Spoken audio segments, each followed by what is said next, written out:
শাকিব খানের সাথে অপু বিশ্বাসের ডিভোর্স হয় নাই। এবার সরাসরি মুখ খুললেন চিত্রনায়িকা অপু বিশ্বাস।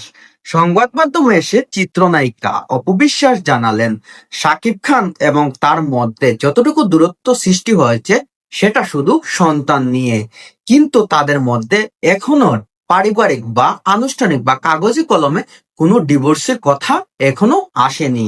সেই জায়গা থেকে আপনি সময় টিভির একটা ইন্টারভিউতে শাকিব খানকে যখন জিজ্ঞেস করা হয়েছিল যে অপু বিশ্বাস কি আপনার রানিং স্ত্রী আছে, সেই উত্তরে শাকিব খান বলেছিলেন, না, অপু বিশ্বাস বর্তমানে সে আমার রানিং স্ত্রী, আমার একটা সন্তানও আছে, আমার পরিবারও আছে। তখন কিন্তু বুবলি শাকিব খানের স্ত্রী হিসাবে সংবাদ মাধ্যমে কোনো স্বীকৃতি পায়নি।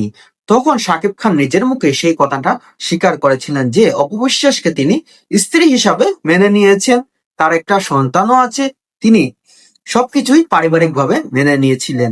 কিন্তু কিছুদিন ধরে সামাজিক যোগাযোগ মাধ্যমে একটা গুঞ্জন উঠেছে যে অপবিশ্বাস আর শাকিব খান নাকি ডিভোর্স হয়ে গেছে, তারা আলাদা আলাদা ভাবে থাকছে।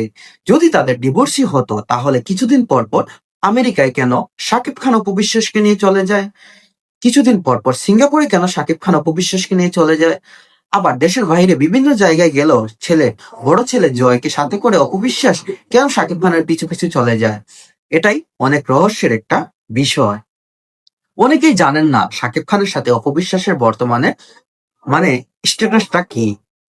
অপবিশ্বাস কি শাকিব খানের লিগেলি ওয়াইফ নাকি অন্য কিছু, অনেকেই এমন ধারণা করছেন, কিন্তু আসলে জিনিসটা সেই রকম না। অপবিশ্বাস শাকিব খানের বর্তমানেও লিগেলি ওয়াইফ, কারণ শাকিব খান বলেছেন অপবিশ্বাস তোমার জায়গা কখনো কেউ দখল করতে পারবে না। তিনি অপবিশ্বাসকে ভালোবাসেন, অপবিশ্বাসের পাশে আছেন এবং সবসময় থাকবেনও।